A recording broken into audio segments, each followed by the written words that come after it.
Regrets. You know, yeah, a million situations, a million. Regrets as far as Just in game things you would have done. You know, there were a couple. I think the last game, really the last, no, not the last game I managed, but the one in Cleveland in 07, when we had the bugs on the field. Yeah. I kicked myself in the ass for not going to the umpire and say I'm taking my team off the field. That I really. That was a team you probably could have won with. Yeah, I think so. You were really close. I mean, that was a very good team. But that, you know, that was because Jobber at that time, you know, he was unhittable, but he couldn't. Those bugs just. Oh, it's a killer. He looked in. He says, "I can't see," and I sent the trainer out.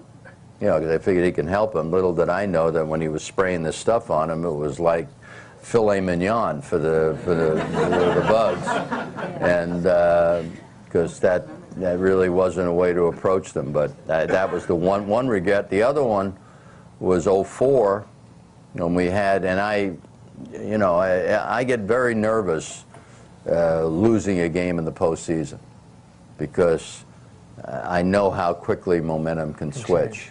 And so I remember I was with Mel, and I said to him, you know, when we had the one-run lead in the 8th inning in Game 4, I said, I want to win this game, and I'm going to go with Mariano.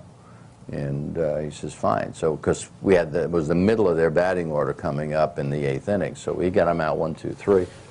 And then the 9th inning, Millar was leading off, and I came this close to just telling Mel to just go tell Mo not to get too fancy. And what I mean by fancy, just don't try to be too perfect. You know, Millar was just trying to get a walk. Just don't try to be. No, he's trying to get a home run. But I said, I just wanted him not to try to be too perfect. And I didn't do it based on the fact that the last time he had faced him, which was a couple of games ago in Yankee Stadium, he struck him out on 4 pitches or something, you know. So I just talked myself out of it, and then I realized that was Yankee Stadium. This was Fenway, where you have to be a little more careful because it's a smaller ballpark, you know. But aside from that, you know, in 04, and I never did get a World Series ring from the Red Sox. The fact that I helped them win the World Series in 04. But you know, we had a 1-run lead in the 9th inning in Game 4, a 2-run lead in the 8th inning in Game 5.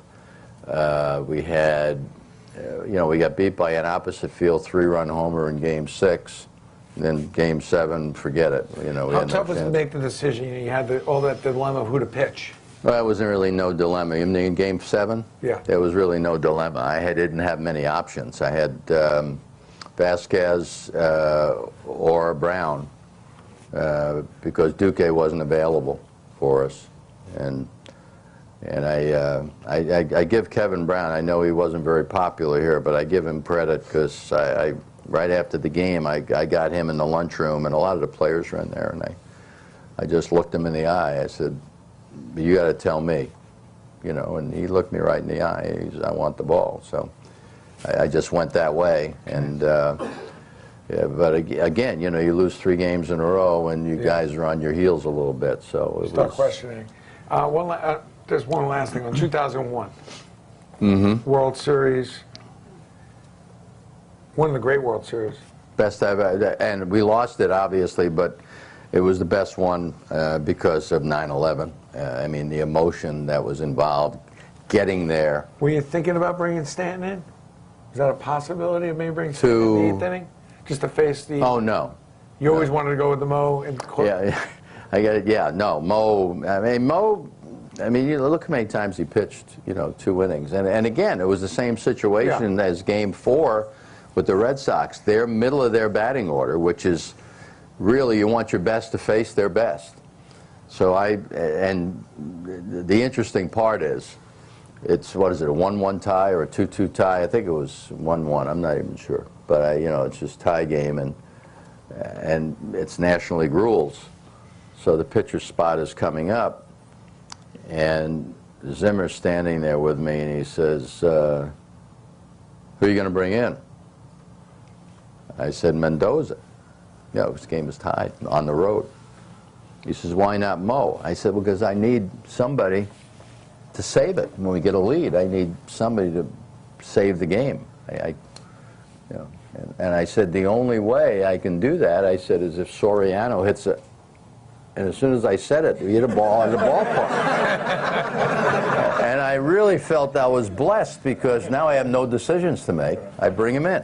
Yeah. But thinking back in retrospect, if that didn't happen, that was good advice. I should have brought in Mariano, and that home run saved me from probably making a very bad mistake, because if you bring, and not that I didn't have confidence in Mendoza, but he wasn't better than Mariano, that if you wind up losing the game and your best pitcher never gets a chance to pitch, that was the wrong decision to make. So I never had a chance to screw that one up.